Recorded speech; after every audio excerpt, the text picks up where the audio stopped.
Good evening, everybody. Borderline Banter. It's Monday night. You had a great weekend. Just had a long weekend. If you did, yeah, it's gonna be a pretty interesting Monday night. Just myself and as always, moving else around is Dustin. Dustin, how's it going? I'm doing pretty good. Start of a new week here. Start of hopefully some new news. For sure. I'm feeling a little under the weather, so I'm I'm not all Aren't there. we all under the weather, Huh? technically? Yeah, I mean, maybe. we're all under the weather, right? It's not raining below us. Suppose. Okay. Well, I think anything interesting happened to you this weekend. Mm, I mean, I started playing Grand Theft Auto 5 for real for the first time ever. Yeah, oh, that's a playthrough story. Yeah, yeah. Never done it before. Crazy. I've Uh, played GTA RP for almost a year now. Never played GTA. oh, weird. That's interesting. Well, hope you enjoy it. It's an hour and there's much more. Yeah, I think we should get going right away here. What do you? Yeah, I'm ready to jump right in, see what we got going on today. Okay, for sure. Our first article tonight comes to us from CNN.com. Astronauts accidentally drop tool bag during ISS spacewalk. Uh, Okay, when they say drop, Whoops. like, can you drop something in space though? Yeah, like how does that work? I mean, wouldn't you have to push it? Because it doesn't drop. It doesn't drop. Like if you just let go of something, it doesn't just stay there. Yeah, kind of. I don't know. I'll find out. So how'd you mess this up? Uh, And they and probably also messed wait, us this is up. vague. Who's the astronaut? Is this NASA? I don't know. We have NASA. We have American flags. Uh Yeah. oh. Uh oh. Okay. NASA astronaut Jasmine Morgbelly and Laurel O'Hara marked their first spacewalk this month with a tool bag floating through space. Okay. Okay. Screwed up. Yeah, Their so they were first one. doing maintenance work on the ISS, 6 hours and 42 minutes. They were going to be outside working on it. It's almost a full day. Oh. That'd be kind of crazy, though, to just be. Because you have to be in that suit. And, like, when you get back to the station, you don't have to be in that big get up. But six Yeah, and a but half you, hours inside that shit's gotta and suck. being a space station suck anyway. It's not that big, but you have to be pretty strong to do any of that. But that's an I don't know. So what happened? How did they lose space? This says they were working on the station's solar arrays, which track the sun, but they ran out of time. They didn't have enough time to remove and stow a communications electronics box, leaving the task for a future spacewalk. The pair instead conducted an assessment of how the job could be done. So wait, did they just leave it sitting there? Yeah, did they know that? That's kind of during the hours long mission. Cool Bay gave them uh slip in was they gave them the slip in was lost in uh Gave them the slip, like it's sentient. yeah like Rand. Uh-huh, uh-huh. Okay, but why is lost in quotation marks? Yeah, I don't know. Well, I guess because it wasn't really lost, because moments later, flight control spotted it using cameras. Okay. Apparently, they Fortunately, didn't need them for the rest of their mission, so that's good. yeah, that's Um, yeah. So where are the tools? uh, Currently orbiting Earth ahead of the ISS and could potentially be spotted from Earth with a pair of binoculars during the next few months until it disintegrates in our atmosphere. What? So just look up, you'll see it. Okay, so I'm gonna have to definitely look. Yeah, I mean, we've had a few other articles where we've had celestial events that people, we've had How people big is you this can go tool watch. bag? Okay, whoa, 14. Okay, wait. Oh, how big is it? Yeah, because how if you can see from Well, wait, this is referring to a previous incident in 2008 with Hyde's definition Piper's bag. um And then and also a 2006 spacewalk with Piers Sellers and Michael Fossum losing the 14-inch spatula.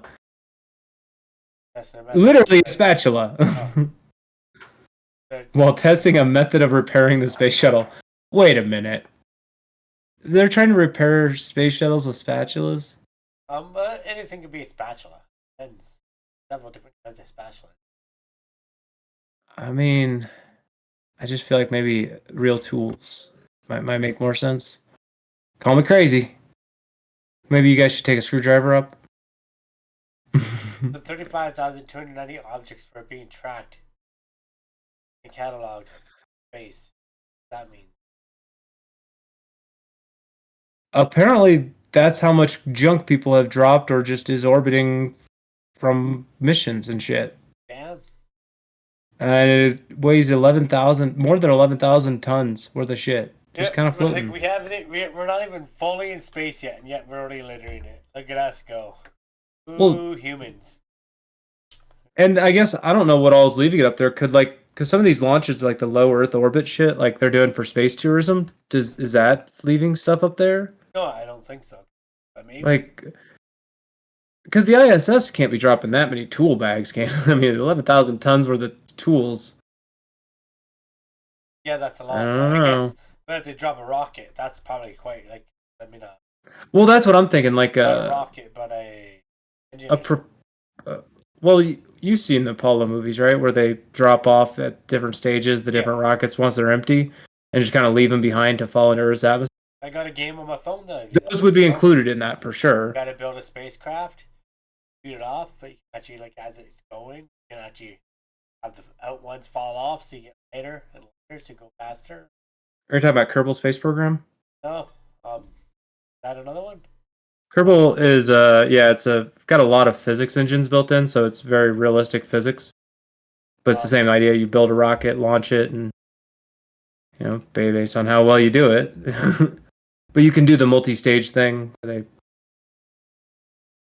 it's called Space Flight. That makes sense too. Kerbal's probably free. I think most of those things that say simulator aren't free, Yeah, you can is pay what for I've this found. one. You can pay for it, but you don't. Right. But yeah, that's interesting. So a lot of junk flying around in space. Get your binoculars out. Go look. That's pretty. What am I looking for though? I don't know. Like how do you go out and see this? Well, find out where the International Space Station. Look around it. Hold on, let me just look real quick. How to see the tool bag space. With a clear sky and a pair of binoculars, people on Earth may be able to see the wayward bag. The key is to look up toward the space station, and then look around for the bag.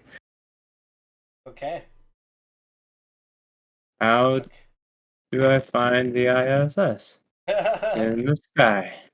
The star that's moving fast. The space station looks like a fast-moving plane, only flies much higher and travels thousands of miles an hour faster. So it looks like an alien. So look up in the sky for the alien, and then look around for the bag. I guess this would be nice for somebody to just show like a sample of somebody doing it, like what it would look like. You know what I mean? All right, I think I lost you, but I think that may be all we've got for this story. Unless you've got anything more on it, that's all they've got in here on it. No, I'm good. And I guess the good news is it's going to get burned up, so you don't have to worry about it hitting your head. Hey. All right, moving right along. You should make sure you chew your water, I guess, before you swallow. Yeah, Uh, you gotta make sure it doesn't go down the food pipe because you have two pipes apparently. We decided. that's what they All say, right. yeah. Next up, we have Fox Business. Disney employees give dirty details about most magical place on Earth guests. Code H. Disney World employees said that bodily fluids no longer bother them after working at the park. So I guess, did you pre-read this one at all? No, it didn't. But Okay, so if you were to guess what Code H is, what do you think Code H is? sorry, I'm just cold a cold. I don't know. Knowing that we're talking about bodily fluids and stuff. Cold. Hold the line. I don't know. So If it was Code V, would you know what Code V is? Code P or code No, V as in violet, no. or as in vomit. Vomit, okay. Code V is vomit, but Hey, code H vomit. is not anything that you would ever guess. So, You, Jason. all right. Let's see. Sometimes bodily urges come while standing in the lengthy lines. Of course they do. All right. Karen, of course it's Karen, a current employee known as a cast Well, member hey, of nothing against Disney. Karens. Something against them.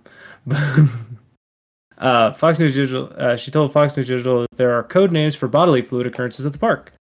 A code U is urine, code H is poop, and code V is vomit. Okay, so V would write H. So U for urine, V for vomit, H for poop. Yeah, I guess. Okay. Why? Maybe P's already taken. For what? Um, Perspiration?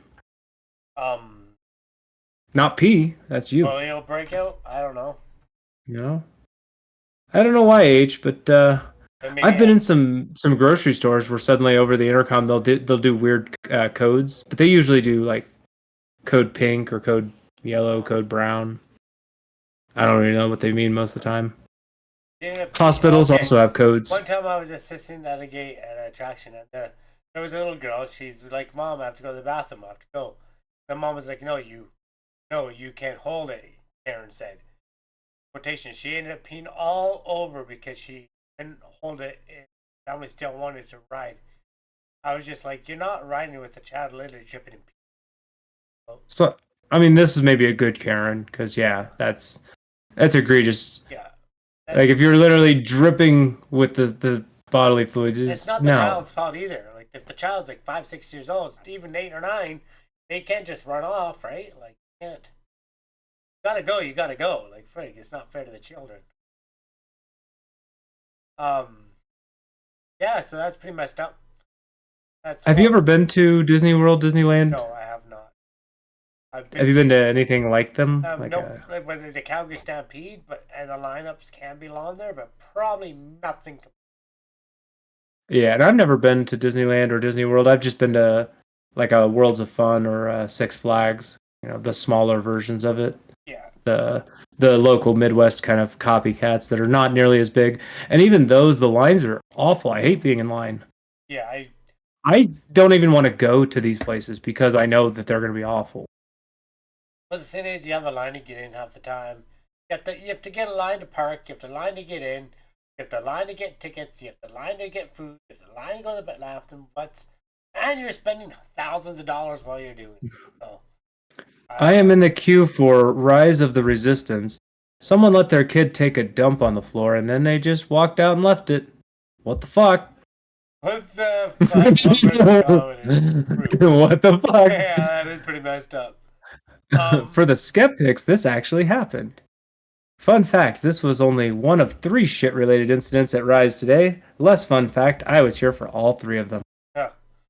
That was the third defecating, this one, the what the fuck. Maybe they should carry little baggies on them, you know? Well, I thought I'd read somewhere that they have in some rides restrooms like midway in the line. There's like literally restrooms in the lines on some of them now. But like clearly not enough. Yeah, well there should be, I don't know, it's hard to prove it, but then if say you get out of line, you should have a ticket to get back in line or something, right? Yeah, that should be a system. I don't know how long the lines are, but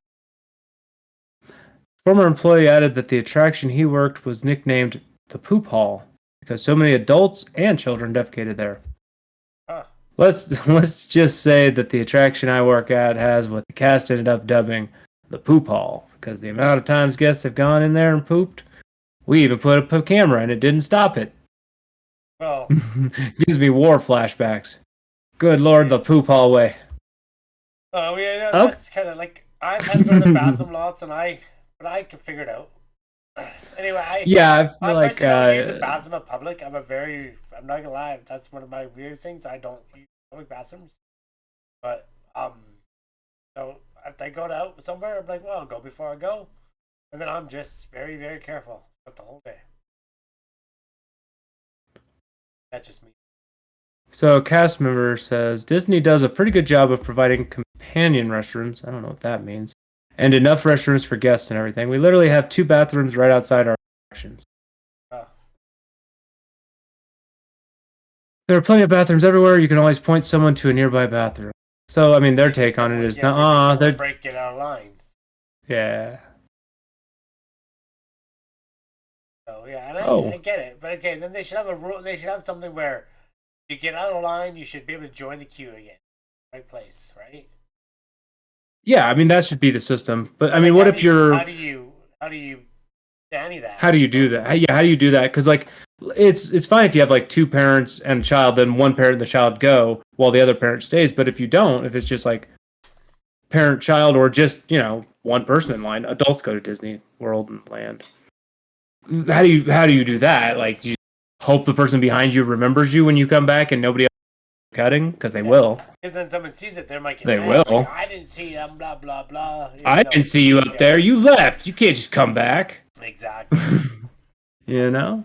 But yeah, it's I can imagine when your kid just defecates stuff like that. Like puking's one thing, you can't really control that. That's gonna happen sometimes out of nowhere. But you can usually get them to a bathroom. If your kid's old enough, they can usually know they have to go to the bathroom. And when I babysat kids, I learned that you have about 10 minutes after a kid tells you they have to go to the bathroom to get to the bathroom. That's just a given, you know what I mean? Like, Yeah. And like if you're at it's like a theme fuse. park, It's like a fuse. Like you're like, oh shoot, I got. and if you're at a theme park, like, that's 10 minutes, you need to start right away. Yeah, Like, exactly. you need all 10 minutes because it's a theme park. These places suck. They're hard just to navigate. Yeah, unless you've been there a few. Even still, you have to go through the crowds of people. Like, Yeah, it's awful. that sometimes it's. And apparently, you could pay $194 for this fun experience. For Yeah, what that's worth. sounds fun. Yeah. Or I guess you can go to the Florida one a little cheaper.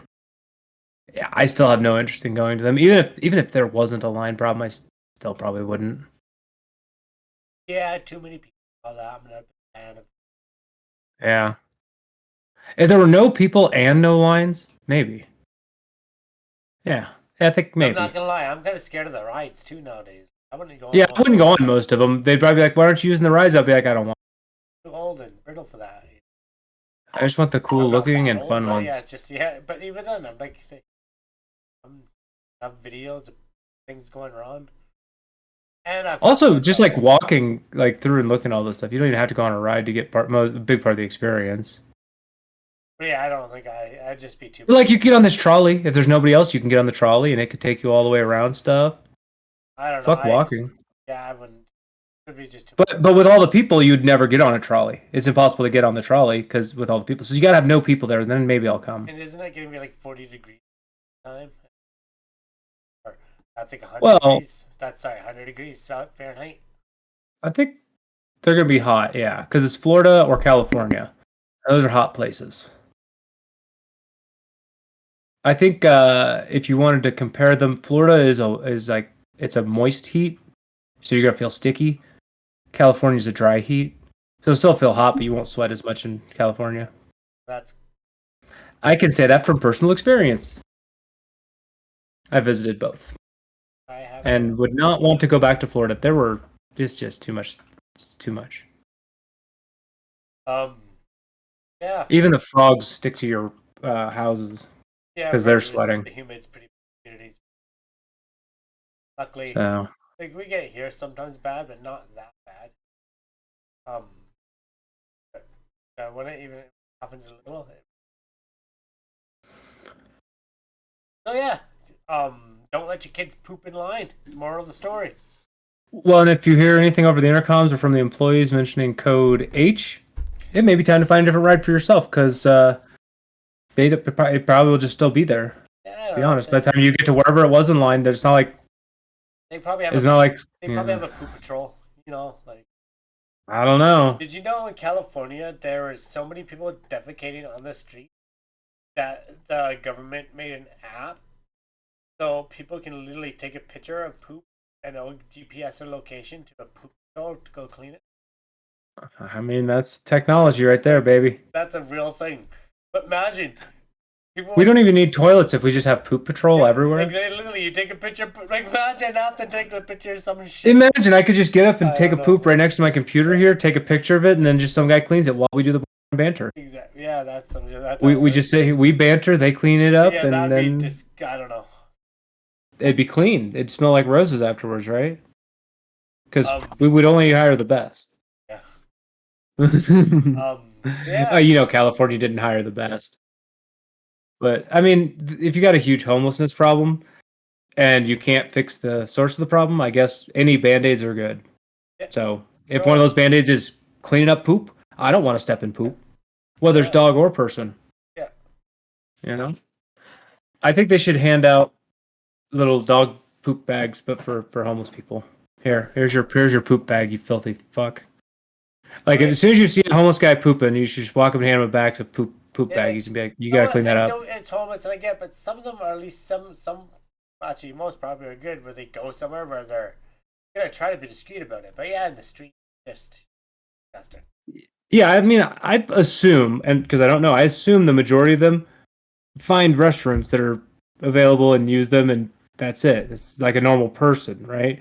I like to assume most people are normal people, and that these people we read about are exceptions. Because if not, what the fuck? Yeah. If the majority of people are out there just whizzing and shitting everywhere, what are we gonna do with it? I think we should move on. Yep, I think that covers our bodily fluids story for the week. I always like to put one in here. So let's do a Joe Biden story. Joe Biden? What? Yeah. Well, maybe not Joe. Fox News brings us this one. Secret Service agent fires gun amid car break-in while protecting Biden granddaughter. Biden granddaughter? Yep. Secret Service agent assigned to protect Naomi Biden opens fire in Georgetown neighborhood. Wow, that should have just been a headline. Yeah. That's a better headline. The second one. Opens fire in Georgetown.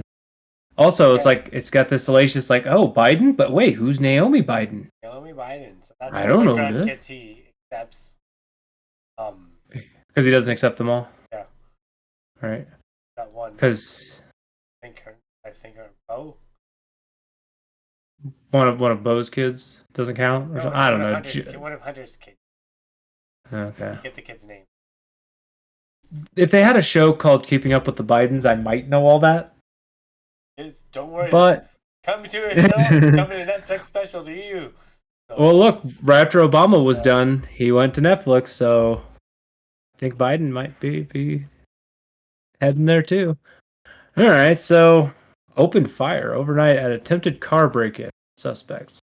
So this took place in Washington, D.C. at around 11:58 p.m. on Sunday in the Georgetown neighborhood. Secret Service agents encountered possibly 3 individuals breaking a window on a parked and unoccupied government vehicle. The agency confirmed in a statement. During the encounter, a federal agent discharged a service weapon. It is believed no one was struck, Secret Service said. The offenders immediately fled the scene in a red vehicle, and a regional lookout was issued for goods. So were these guys just going around breaking into vehicles and it happened to be a government vehicle? That's what it sounds like. Yeah, like just wrong place, wrong time, and why was where was Naomi in this? That's a good question, because I was expecting to hear that Naomi was somewhere near the car, but then they said nobody was. And then they go on to say, they got quote here, there was no threat to any protectees, meaning cops or Secret Service, the protectors of this. And the incident is being investigated by the D.C. Metro Police Department.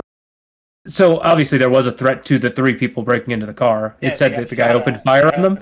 I don't think you're allowed to just open fire on somebody breaking into a car. Yeah, the president's dog, they can Secret Service, they can do whatever they want.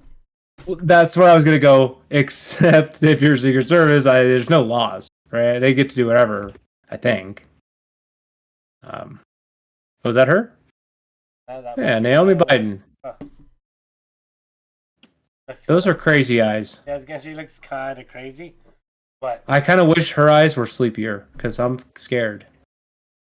Can we get some Sleepy Joe? So but where was she then? Was she in a building near it? Was she doing something? All right. Secret Service agents were out with Naomi Biden, eldest daughter of Hunter Biden, and his ex-wife Kathleen Boole in the neighborhood late Sunday night. They saw 3 people trying to break in a parked unmarked Secret Service SUV. Okay. That's the same thing you've already said. There's been so many carjackings. This is not related. Are they really not going to go into more detail? So that's thanks, Fox. Yeah, violent crime stats. And yeah, they just this last part and this last part have absolutely story. It's just Fox taking an opportunity to be like, this feeds the thing we were talking about before. Look. Or, they've got even the link to their other article here. But like, I want more detail on this article. Like, it's almost midnight. What were they doing in a neighborhood after midnight, not in their vehicle? Yeah. I'm talking about Naomi and the Secret Service. Like, what were they doing? Yeah, why? Was she out partying, and that's just like she has a armed escort no matter what, or kind of thing, or? And then why? Who's paying for the Secret Service to be there? America does. How far down the line just Service watch? That's a good question. I wish they didn't watch any of them. I kind of just right? Yeah. It's too much because it's also for life and shit too. So you tell me Naomi will have it for life, or is it just Biden? I mean, Biden definitely gets it for life, but for sure. Let's see. So the president, the vice president, president-elect, vice president-elect, and the immediate families of above individuals. So all their children and all their parents. But Naomi's so Joe Biden's. So yeah, that shouldn't count. It says immediate families, and in my mind, immediate family means one removed, right? Immediate family is your mom. Okay, this. Dad. Here, I found a thing.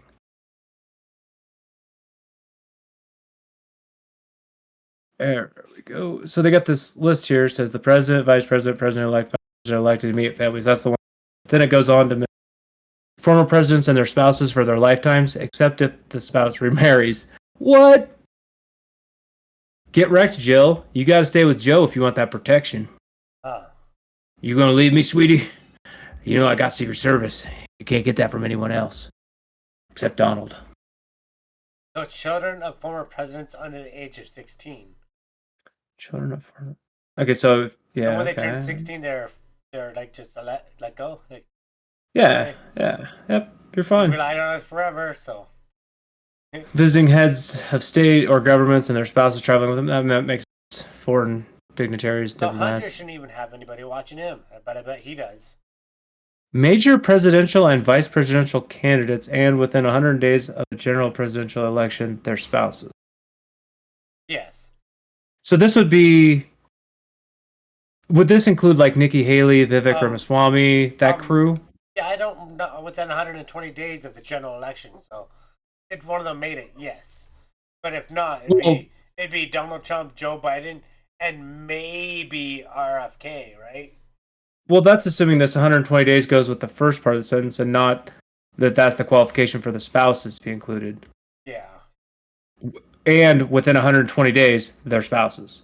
It sounds like these no matter what time it is, and the spouses within 120 days. Is the way I read that. Yeah, I'm not sure. Which is weird anyways, because I guess that would just be like 4 months of protecting Vivek Ramaswamy's wife. Yeah. And stuff.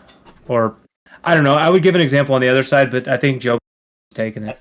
I think RFK asked for Secret Service protection. Yeah, didn't he get denied this? Because they're going to say he's not a major presidential candidate? Is that what they're going to claim? Having death threats, and they killed his dad and uncle. But that's not a reason to authorize. But no. But... Being threatened is not listed here. It's interesting. It's not a... That's, They can also protect other individuals by executive order of the president, so that could easily be how he's protecting his granddaughter. Yeah, okay. I don't know if like that's public knowledge who all they've tied that to. Probably not. You can abuse the system then. Well, yeah.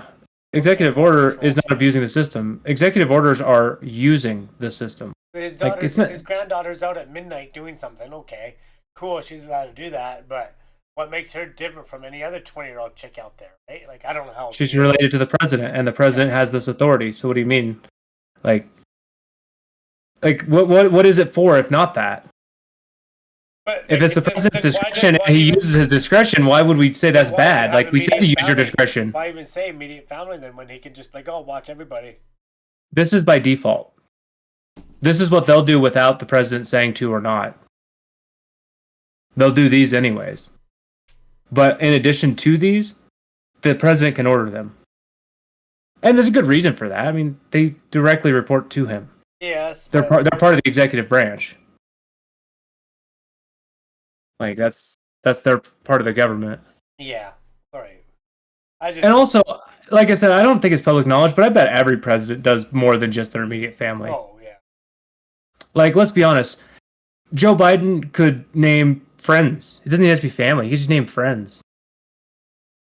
He's like, I'm really good friends with this guy. I like him. Does he have any friends I can reference? Not that I can think. I'm even trying to think of that story he told about the pool. And the guy with the rusty chain. Corn Pop. He could even do Corn Pop. If he wanted. And I think that'd make news. I'd do that article. So yeah, that's although my real problem with that story isn't the Secret Service being with the granddaughter. I don't care about that. I have a huge problem with them opening fire. That's not how that should play out. Like, yes, he didn't hit any of them that we know of. But like, okay, if they were going after the granddaughter direct, that's a different story. Okay. Right. Maybe open fire, 100%, kill the threat. But right. If they're just like breaking into a car that they see, oh, this looks like an expensive car, let's see what's inside. Which, if you're a criminal, you're not going to go get the friggin' 1996 friggin' two-door beater, right? No. You're going to get the friggin' brand new 2023 Escalade they're driving in. But yeah, because you know they just are. Using that as an example. I don't know what the vehicle is, but... Yeah, we don't. But that's definitely a nice vehicle. We can definitely assume it's a nice, and definitely a new vehicle. For sure, because, yeah, they don't use junk, right? Maybe they do. I mean, I assume rich people don't use junk, but I don't know. But yeah, if it's just somebody breaking into a car, even if it's unrelated to the president, like, I don't want somebody shooting somebody over property. That's stupid. That don't make no goddamn sense. Had a whole bunch of rifles in their hands, and they're looking. Well, see, now you're saying the person's in fear for their life. That's a difference. Yes, exactly. But no, they didn't have any of that. And if you have the ability to see like a bunch of dudes with rifles, and you have the moment to choose, do I start shooting them or do I leave? You should probably fucking leave. You had that moment. You should be happy you had that moment. Like, 3 dudes with guns are gonna win. Oh. I mean, 3 bad guys with a gun and 1 good guy with a gun. I'm taking the bad guy team every time. I mean, with guns, it's literally numbers. Not always. I've watched some movies like. Oh, I've watched movies too. I'm joking. Like, there's 30 of them and he takes them all out. Yeah. Okay. But like, if that was the end of the story, like, he actually takes them all out, that would be the worst ending of a story ever. Like, if that actually he killed them or shot them and hurt them, like, that would make it a million times worse. Him missing is actually the best part. Like, but if they had guns and like rifles and but they didn't. I don't need to do an if. They didn't. The story says they didn't. They were unarmed. They broke in and everybody was in the vehicle. Why do an if they did shoot him then? That's fair. Yeah, exactly. Hey, let's move on. Well, the reason I was doing the if they did shoot him because they did fire his gun. He intended to hit them. He didn't, but he did intend to. They could have shot just at his feet. But in America, intent is half of what's needed to be proven, right? For a crime. I think the guy did a crime. Yeah. And I think intent is the first half. Opportunity is the other. But. All right. Well, let's see what's next. But yeah, I mean, just Secret Service, knock it off. You can't just shoot people for breaking into a car. It's fail RP. From a GTA RP perspective, that would be fail RP. Imagine in GTA RP if a cop were to shoot you just for breaking into a car. You'd start yelling at them. Even if you had a gun in your pocket, you would, right? Sure. Yeah, I mean, But that's not you, but Jeff Smith. It's a game, but it's a game where we're role playing. We're trying to be realistic with what sure. you would do in a scenario. So, like, yes, it's a game, but it's a the point that doesn't negate the point. Okay, from CNN. Supreme Court rejects appeal of Illinois prisoner kept in solitary confinement for 8 years. Now, I didn't read this article yet. I just had to read the headline, and I was already like, why would somebody be in solitary for 3 years? Isn't that torture? Now, the only thing I can, because I just read the headline too, is every time they try to bring him out, he attacks the guards or he tries to do something and they not let him out of his cell. Because when they do, he Immediately gives reason to be put back in. Exactly, right? So if he's a threat to himself and others, every time, no matter what, they can't do it. That's my that's all that's my thoughts. Let's see. Okay. So of course his lawyer tried to bring up an appeal saying 3 years and denied virtually all access to exercise. And I thought when you're in solitary, you still got personal time, like to do exercise and walk around. In theory, you're supposed to have it, yeah. But again, if you're going out there and every time and you start punching the cops or start fighting or trying to escape, that takes that. I'm sure that will take that right away from you because you're a flight risk. Again, so I'm they not argued sure if argued that depriving them of that without a true security justification. Now this is them arguing. Okay. Depriving them of that without a justification would violate cruel and inhumane punishment. So obviously this is their justification. Well, I mean, yeah, and that's what I said. This is they're arguing. This is their side of the case, and the Supreme Court rejected the appeal. So that's not to say that makes something, factual. But okay, so highest court in the land kind of decides shit. What did he do exactly then? Okay. Reading this, make sure. And in this case, the Supreme Court literally didn't even want to hear it, so we don't know what they would have said. We don't know if they would have agreed or disagreed with it because they chose just not to do it. Okay. The Supreme Court in America has that choice to hear whatever case they want or not hear whatever case they want. It's completely up to them. No other branch of government can force them. And that's by design. They didn't want the legislative branch or the executive branch to have sway over the judicial branch. So for 3 years, Jackson wrote, Johnson has no opportunity to stretch his limbs and breathe fresh air. He noted without the ability to exercise, Johnson's mental state deteriorated rapidly. He suffered from excoriated his own flesh. What does that mean? His own flesh? Oh. Excoriated. We're gonna learn a word today, chat. I try my best to say that, but excoriated, censure or criticize severely, damage or remove part of the surface of the skin. Okay, so he hurts himself. He's self-harming. Okay, yeah, scratching his skin off. Okay, gotcha. Urinating, defecating on himself, and smearing feces all over his body and cell. Jackson wrote when they listened. Bad. Johnson began serving his sentence in February 2007. He has been classified as a serious mentally ill and diagnosed with depression, bipolar disorder, among other disorders. 2008 and 2006. He had multiple conduct violations, including assaulting a corrections officer or other inmates, and I lost here. And his accrued segregation time meant that he spent almost 3.5 years in solitary confinement. Okay, so that 3.5 years was not continuous. That was 3.5 years across an 8-year period. That's what they're saying. They accrued. They totaled it. The total of all those times he was segregated.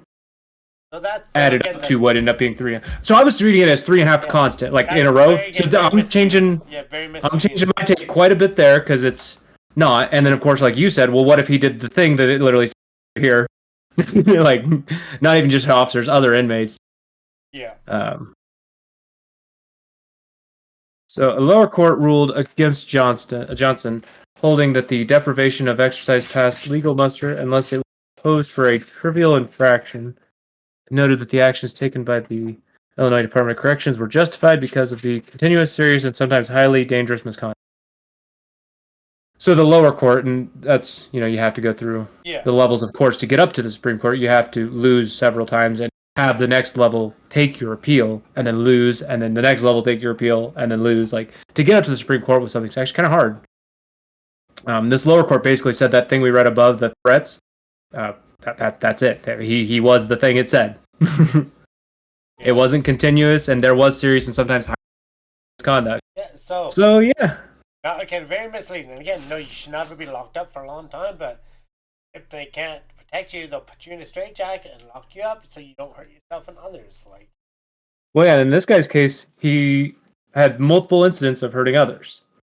It doesn't even say how many, but at least 2, because one would have to be an officer and one would have to be another inmate. Right? Just the minimum. But crazy. In August 2016, it was determined he needed to be transferred to a mental health unit, and he was relocated. So this happened over 8 years ago.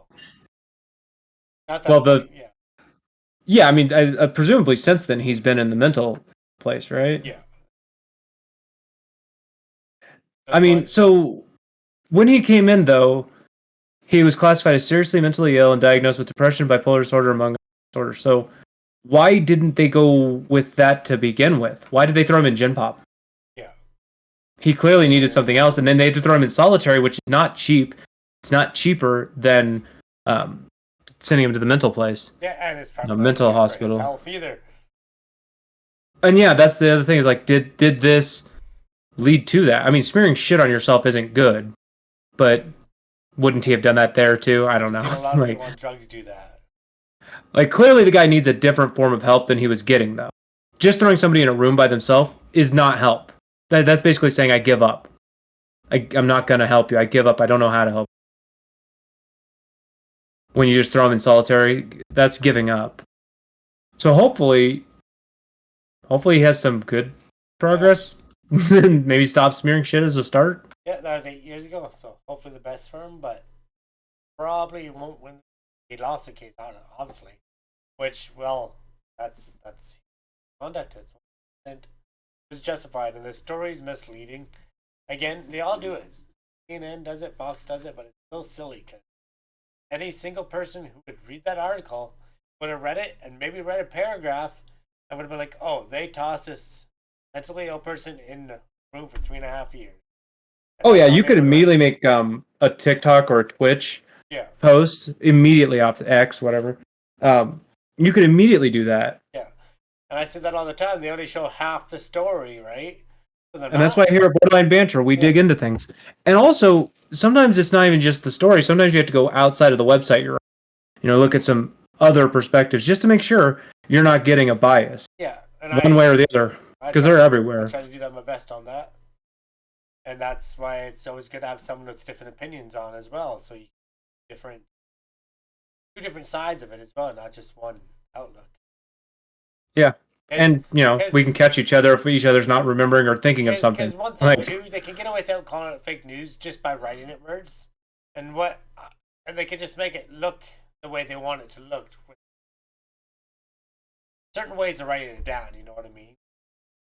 They can like vaguely wording it, you mean? Yeah, exactly, or like, right? Or they just change the words a little bit. And there's actually an apartments.com commercial about that exact thing. It's not technically illegal because it's not quantifiable, is the joke of the commercial. And it's like, I guess. You see the House Hippo commercial, right? Mm-hmm. Yeah, that's exactly what it is. Like, and if you haven't seen the House Hippo commercial, you should look up the House Hippo, the Canadian House Hippo. They're only in Ontario, northern state. Pretty cool little guys. Commercial from the 90s. And it's public service announcement, so it's like everybody should be aware of house hippos. Just in general, just be aware of them. And if you're new to the channel, please hit that follow button. We're trying to get to episodes here. We grow. Help us every time we get a follower. Helps us grow. And if you've already hit that button, but you have some friends that you think might enjoy the show, send them our way. Like the banter. I think that's all we've got on this solitary one here. Yeah, very misleading CNN. I hate how they do that, but that's what Yeah, everybody does. yeah. And at I the end of guess, the I day, guess, I guess, yeah. at the end of the day, the guy's in a different place, so it's not like this is an unresolved problem. I would say, I guess. Um, Yeah. I don't think the Supreme Court necessarily needs to hear it to get the guy where he needs to be. So overall, pretty okay. But the headline, whew. Yeah. All right, let's see what we got from Gizmodo.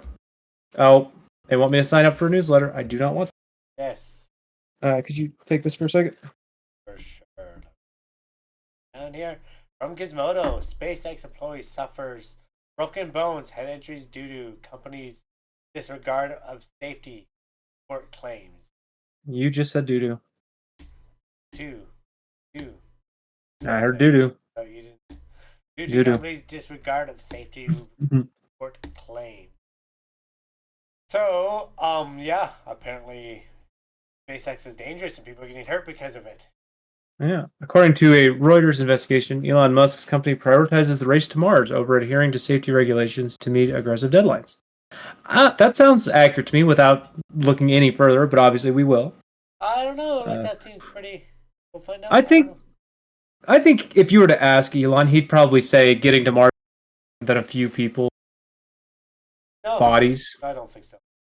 You don't think he would say that? That it's worth the sacrifice? You don't think that'll be a direct quote down here? Nope, I do. No. Think Elon Musk will belittle human life. All right. Well, let's find out what we got in here. So, a shocking new investigation by Reuters documents 600 workplace injuries and 1 death. So, hey, at least the deaths are not an insane number at Elon Musk's rocket company, highlighting a dangerous disregard for safety. Okay, how many people work there? It's a good question. So, we got 600 incidents, 601. 9,500 employees. So, that's about 8% of injury, which isn't that high. Because in theory, you're supposed to report when you get yourself a box cut, you know? Well, yeah, and that's what this is kind of going into. The records include reports of more than 100 workers suffering cuts and lacerations. So that's going to be some minor stuff. Okay. 29 with broken bones or dislocations, major stuff. 17 whose hands or fingers were... Okay, the 29 could be literally from just, like, tripping, not paying attention, not being safe on the ladder due to your own... So, just how they're trying to accuse it all on, like, safety, right? Like, it's... we haven't gotten to that accusal yet. Like, they're just saying this is the number of things. 17 who has had hands or fingers. Like, you could cut yourself on yourself. You could break your own bone. You could have your own hand crushed by your own fault. All these could be your own fault. The guy who died could be his own fault, but he wasn't. His skull got fucking smashed. But anyways, 29 with broken bones or dislocations. This is where I think it's a little more severe.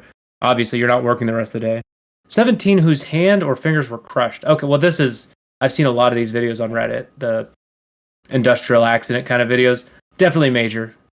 Yeah. 9 with head injuries, and then 1 skull fracture, 4 concussions, and 1 traumatic brain injury.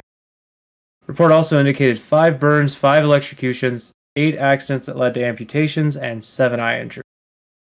All right, so that's the report. That's what they're saying, all the damage. Now, how do they equate this and say this workplace shouldn't have some stuff happen? Because we know workplaces are not harm-free.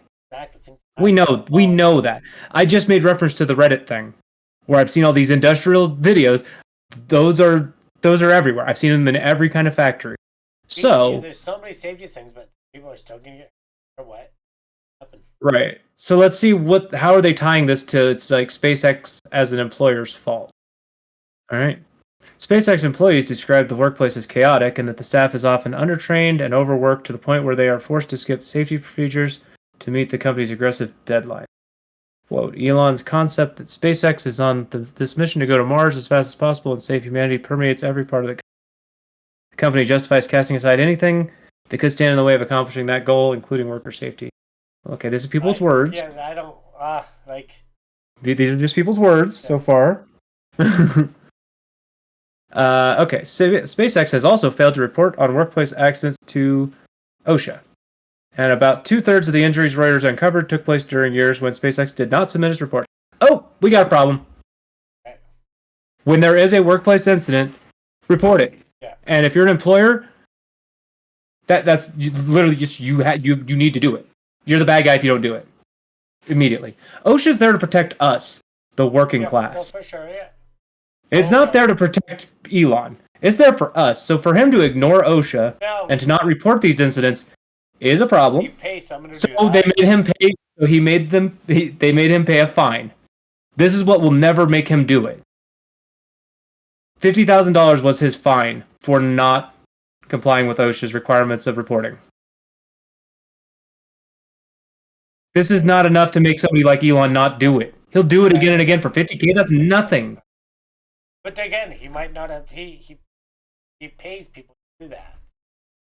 Clearly, he doesn't. No, clearly not. But he probably. Why would you when you just pay the fine? I mean, you can't even pay one person. This is less than one person. Yeah, but I'm pretty sure. Let's keep going on. Let's see what else to say. But this was for violations regarding 1 worker's death and 7 serious safety incidents. This was the top 8 of the things we were just listing. Literally, the rest of them will be pennies compared to the top 8. SpaceX has routinely denied allegations that it was disregarding worker safety and pushed back on the agency's findings. So they say, "Nuh-uh," but this OSHA stuff says, "Yeah, huh." Yeah, they're currently working on launching a rocket. But that little hyperbole about like Elon saying getting to Mars than the humans, that's not in here. We're not seeing that. Yeah, so I don't think you notice we're not seeing that. Like, yes, SpaceX is doing a bad thing, and we're never going to fix that bad thing because every company does this. Yeah, anyway, and they just pay the fine. Exactly, but I don't think he'll say, "Oh, let's die. Too bad. We gotta go to Mars." I do not think that's his. Yeah, so. But then it goes, SpaceX therefore doesn't waste its time on safety regulation. Instead, urges that its workers are responsible for protecting themselves. But that's according to the Reuters report. Who at SpaceX actually said that? And then they give an example here of Lonnie LeBlanc, who voluntarily did a dumb thing and got hurt. Offered to sit on top of the installation because there were no straps to hold. So they were transporting something on a truck or something, and he just said, "I'll weigh it down."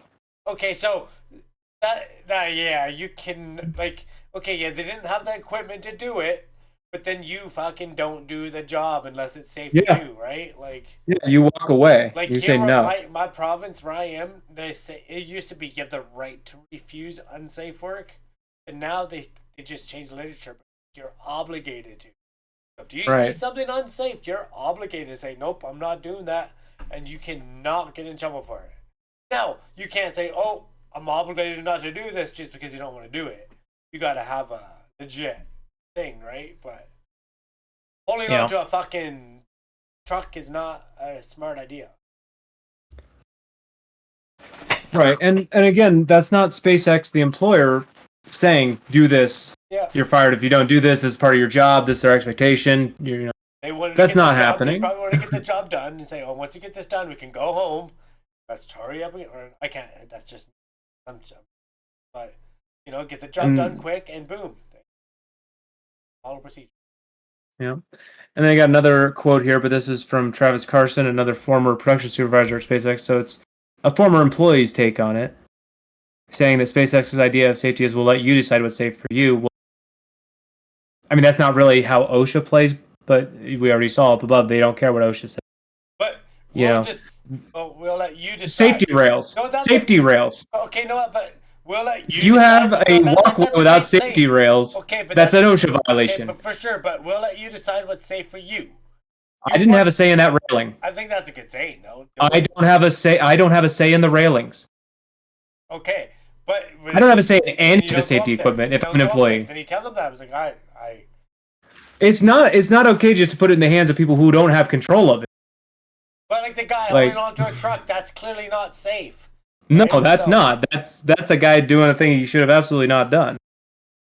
And if the policy was we'll let you decide what's safe for you, that's a terrible. And that's probably not a policy. That's a old employee Yeah. that's probably bitter. Right, and that's yeah. don't have many good things to say about any of my old employers. I don't have bad things to say about most of them, but I don't have anything good to say. You know? Like most of the time, it's like, yeah, it's I'm leaving, but either they're mad I'm leaving, or it just is what it is, right? Now here is something about actually Musk at least. Yeah. Uh, the Reuters report also highlighted Musk's personal disregard to safety, with the CEO documented while waving around a flamethrower at the company's site in Hawthorne. Yeah, he did. I didn't see that, but did you do Yeah, that? he did that. That's pretty fun. And he was Johnny Joe, Dare, the radio show host, has also done that, so I'm not sure that's that he was unsafe. letting Joe Rogan shoot arrows at his Cybertruck the other day. Yeah, Joe Rogan was like, I bet my arrow can puncture a hole in there. Elon was like, can't. Joe was like, I bet it could. He's like, well, do you want to try it? And Joe was like, sure. So they got his arrow and they tried it, and it barely left the dent and it broke the arrow. Yeah. It was pretty funny. Would have been funny though. The other like, thing is, apparently Musk said that he wanted to paint over the yellow colors of machinery to black or blue because he didn't like bright colors. He wanted dark mode. Did he say that again, or is that someone saying? It says his request, so yes, he requested to paint them yellow. I mean, we can look it up, but okay. I'm just asking, right? Like, they're saying he said it, so yeah, they're. This is where they said personal, so this is why I was trying to get down to like this report. Like, how is it tying it back to him or tying it back to the employer in general? And it's not doing a good job of the first, other than the OSHA stuff. Yeah, but again, yellow. That's you can't fuck off. Yeah. That's high vis. That's yellow. It's always got to be yellow. Or orange, it's going to be yellow. It'll always be yellow, and it should be the high vis, high visibility. Or orange. Maybe. That's the point. I mean, we were just talking about accidents at the workplace, and you've told me the story about the forklift and stuff too. Those are yellow, or they should be. Most of the time they are orange. Because of accidents. Like, it's the most likely to be seen thing. Right? It's... as cool as it would be to have blue and black construction equipment, believe me, I would want it.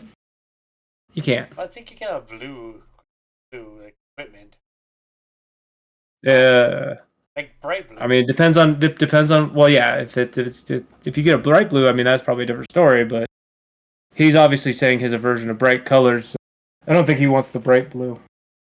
Okay, well. But I didn't even hear about either of those stories on him, the yellow or the flamethrowers. Yeah, that kind of sucks. He sold flamethrowers. He sold them. He had like 10,000 up for sale, and they all sold. But on it says this is not a flamethrower because he was not allowed to sell it as a flamethrower. But it was a flamethrower. But all he had to do is write, "This is not a flamethrower," and that was enough for him to sell it. Just saying it's not a flamethrower? Yeah, even though it was a flamethrower. He's like, well, it's illegal to sell a flamethrower, so I had to write like that and make stamp this is not a flamethrower on each of the flamethrowers, because that way it wasn't selling a flamethrower. He was just selling a. I forget how he worded it, but he said it was pretty silly. But he sold them all within. I think he made that up. I don't know. Are flamethrowers legal? Yes, in the United States, flamethrowers are federally unregulated tools and are not considered the AT. No need for any NFA tax stamps, licensing, or even an FFL dealer. Okay. Go to throwflame.com if you'd like to buy one today. Like, literally, he did that as advertising. You can't have these, but I can get them for you so you can have what you're not supposed to have. Anyway, it worked. It made people think, oh, I can get something I'm not supposed to have. The perfume he sold, too, and that sold out. And also, it made people think he's so smart. He bypassed a law just like that.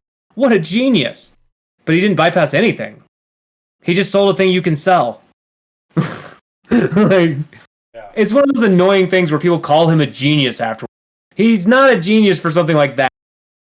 Also, Johnny Dare, the radio host from Kansas City, I knew all about these flamethrower things already because he personally owned one and used it multiple times and talked about it on the radio and how you could get it and there's nothing stopping you from getting it. And he uses it every Halloween. He used it again this year. So, and that's a public figure. Okay. But yeah, you still don't want to wave a flamethrower around. I guess he did that.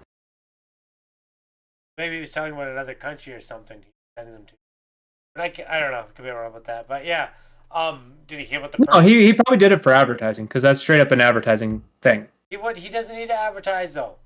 They would have sold no You matter said what. he was selling and sold them all, and They would have all that's sold what he anyway. said. That was his sales pitch, and he sold them all using it. Like, is that not enough to call him smart? He did a business thing. Apparently, it's a state law in California.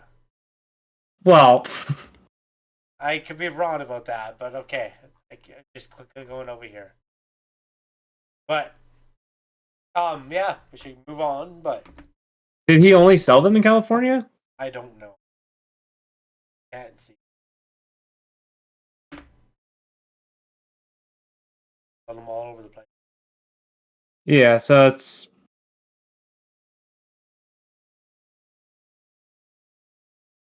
What the hell? You could buy an overpriced fire extinguisher with a cool sticker for $30 as well. When he announced the flamethrowers, he also had fire extinguishers. That's a good idea. Fire extinguisher guns to go with the flamethrower guns. Like, okay. Musk's idea to start selling flamethrowers began as a joke in December when he said that if his company sold 50,000 hats, it would start selling flamethrowers. Then he sold the perfume called Garbage and sold all that. And what is that all proving? What does that all mean? People buy anything. Yeah, they're not buying it. They're buying the cult of personality. Yeah. What's the phrase? Conspicuous consumption? Have you heard that phrase? Yeah, I have. But yeah. Elaborate on that phrase? Or Well, conspicuous consumption is expenditure on or consumption of luxuries on a lavish scale in an attempt to enhance one's prestige. Basically, you try to, I don't know, describe yourself with your consumption. Like, I don't know, you probably know gun guys and car guys. They define themselves by that consumption choice of theirs. Not really. I don't know people. I don't either. Here, and I don't car people. Oh, sorry. Okay, well, do you know anybody with bumper stickers? Nope. Bumper stickers are conspicuous consumption. That's where you've literally made a purchase just to advertise yourself label yourself. Yeah, if you've made a purchase just to label yourself for others, not for any function. You just want other people to know your stance, and you've made a purchase around that. Another example was like when what's his name went and bought a piece of wood. Ben Shapiro went and bought a 2x4. Yeah. Because he wanted to seem, I don't know what he wanted to seem. I think he wanted to seem like a dude who would work with his hands. Yeah. Okay. It backfired, but he was doing conspicuous consumption. He just did it in spectacular failure fashion. Okay. So everybody who's buying Musk's junk, they don't really care if that junk has function. They're buying it so that you know, and I know they like Musk, and anything he does, garbage perfume, flamethrowers, hats, they want it. Next Trump T-shirts. Oh wait, that sells too. But yeah. Yeah. Let's move along to the next story. From AP News, new rule would make it easier for millions of Americans to unionize. The businesses are pushing back. Well, that pisses me off. Yeah, you like your. Well, everybody does. We've done all the coverage as to the why I like unions. Yeah, I guess we have that. Okay. People are benefiting from the actions that labor unions are taking. Both the actor guild, the writer guild, the auto industry, hopefully the flight industry. Who knows? Coffee industry. I think the flight industry here is. Well, yeah, that's hope. I mean, it's a long story as to why that's a little more in depth here. One of the early on setbacks to unions in general was an American president not recognizing a strike by the airline industries and instead denying them the right to unionize and firing them all. So unionizing in the flight industry is a little bit of a sore spot in America because, they've already made it clear that they don't care. They want airplanes no matter what. Okay, so These guys are. What is the rule? What rule are we talking about here, though? Yeah, what's changing? A new federal rule that goes into effect next month could make it easier for millions of workers from unions at big companies like McDonald's, but it's already facing significant pushback from businesses and some members of Congress.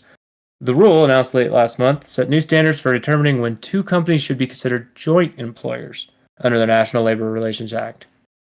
It sounds wonky, but essentially the rule could widen the number of companies that must participate in labor negotiations alongside their franchisees or independent contractors. For example, it might require Burger King to bargain with workers, even though most of the U.S. restaurants are owned by franchisees.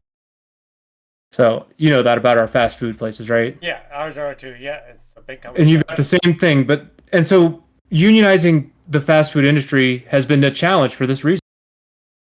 Like being able to have all the people that work at Burger King unionized together has been basically possible. Yeah, because it's all independently owned.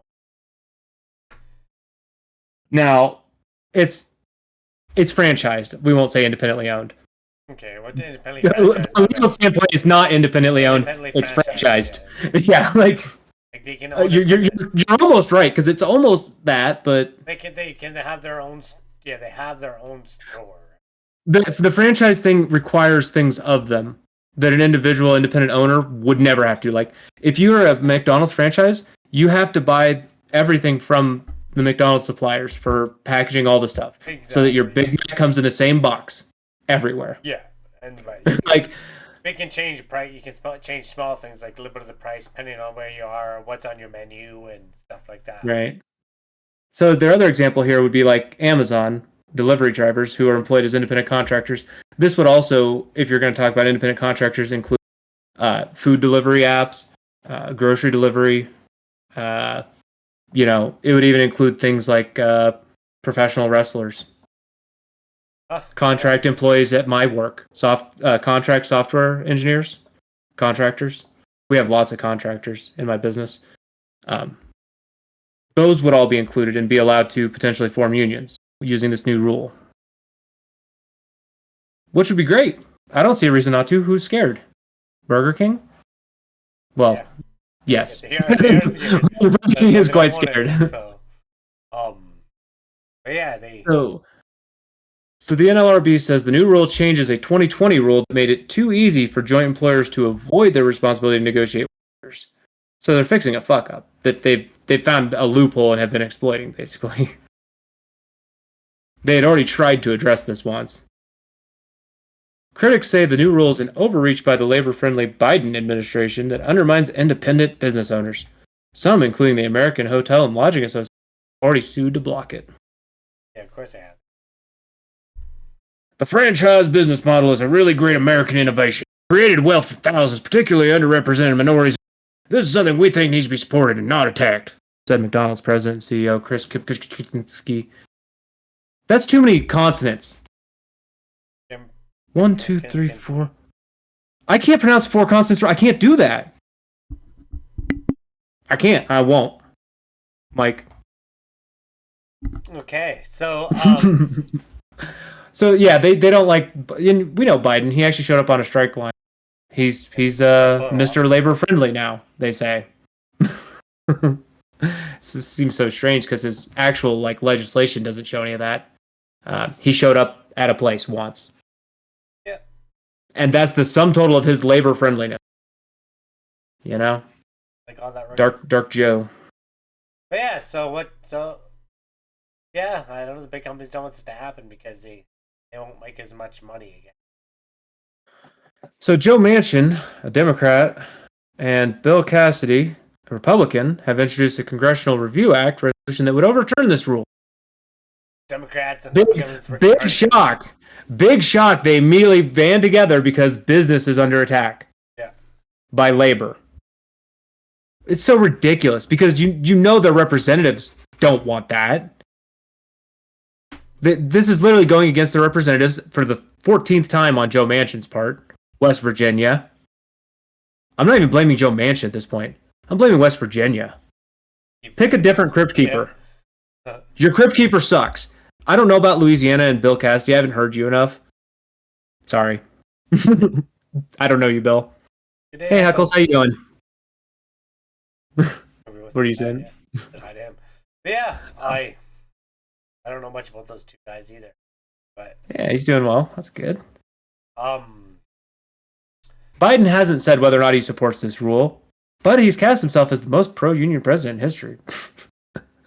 It goes into effect December 26th, so I'm interested.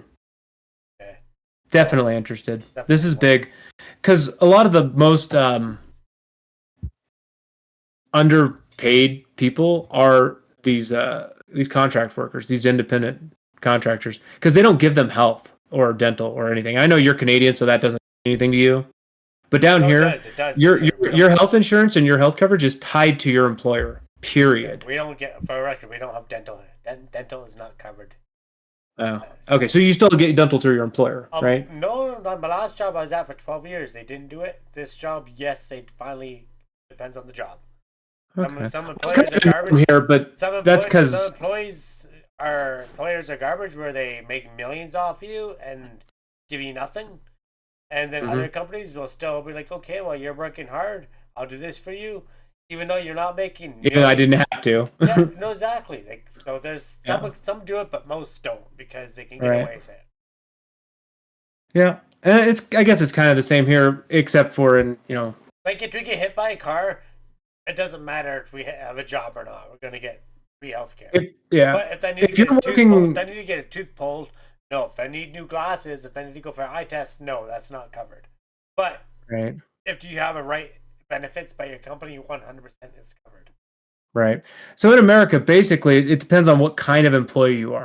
If you're a full-time employee, your employer is required to provide certain benefits. Yeah. If you're considered full-time, they have to.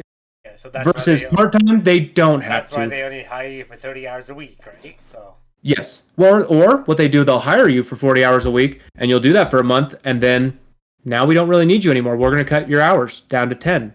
Now you lose benefits too. So not only did we save that money from the 10 hours we're not paying you, we saved all that money on the benefits we're not paying you. Yeah.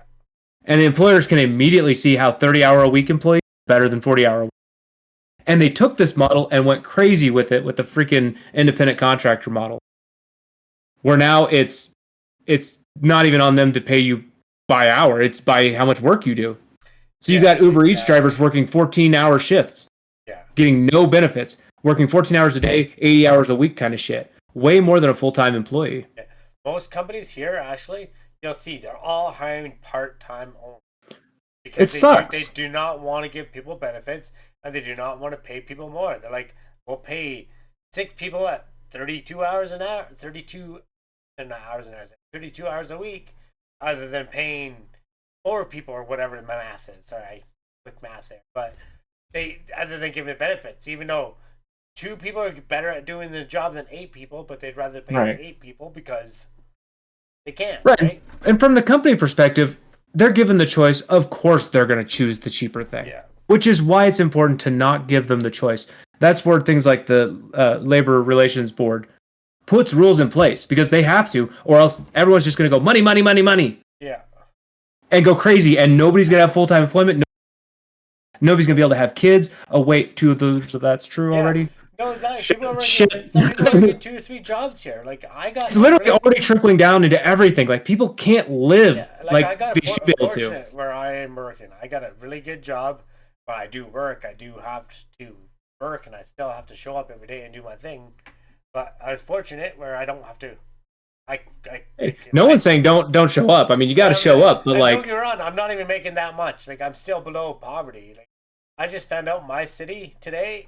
Not today, but to live in my city, you must make $24.07 an hour to get by. Not to survive, not to live, but to get by. Wait, how much? You said 75 an hour? 24.07.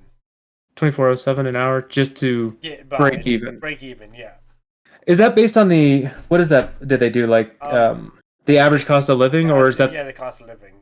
Yeah. In the city, and a few hours away in a different little town, it's $17 an hour.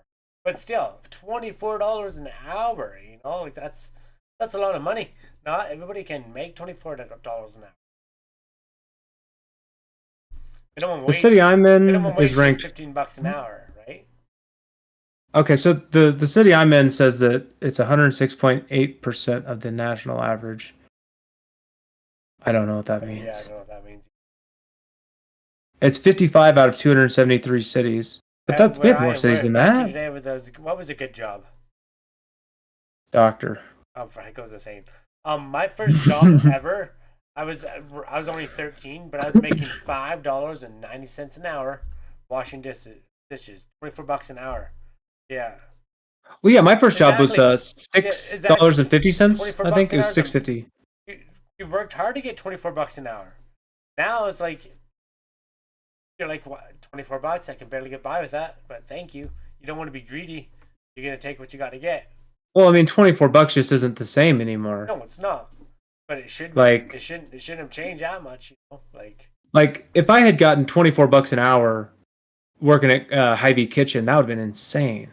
I'd have been able to buy every CD I wanted, all of them.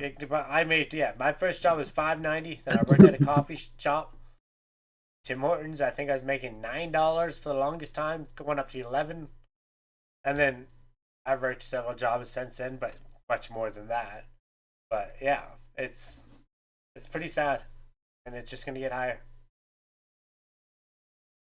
But yeah, Heckle's saying his first job was 5.75 an hour, so yeah, yeah, same kind of yeah. neighborhood. I scrub And your this is just dishes. like, and this isn't that long ago, really. Yeah, We're talking about like 15 years ago, 20 probably years. for all Yeah, of us. 20, 15 to 20 kind of 22 years years. ago, 22 years for me. you know?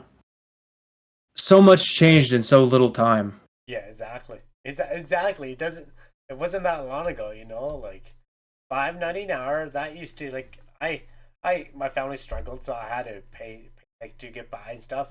But that few hours a week, I made $5.90 an hour. I paid for groceries. I paid some of the bills, not much, but I paid what I could, and I also had money for snacks at school. Yeah, I'm 30. I'm 35. I think. No, I'm Oh, 36. cool. No, I'm 35. This 36. article goes into a little more detail on the history of this joint employer rule. What Uh, article? I don't see well, what I'm looking at. no, we're still in it. The Obama administration is where it originated in 2015. Oh, It originated with the waste management company Browning Ferris Industries, whether it should be considered a joint happy late employer for its birthday, Eddie. contract workers.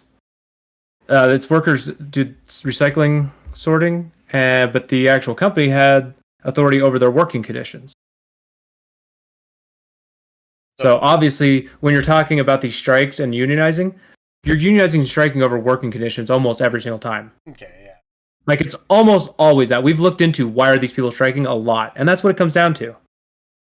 Usually due to staffing, sometimes due to compensation, sometimes due to safety, but it's always working conditions. So then during the Trump administration, so that was Obama. Obama started wanting this to happen. The Trump administration, the Republican-controlled labor board narrowed the definition of a joint employer. Oh, so they reduced it. Under the 2020 rule, companies could be considered a joint employer only if they had substantial direct and immediate control over employment conditions. So Trump weakened it.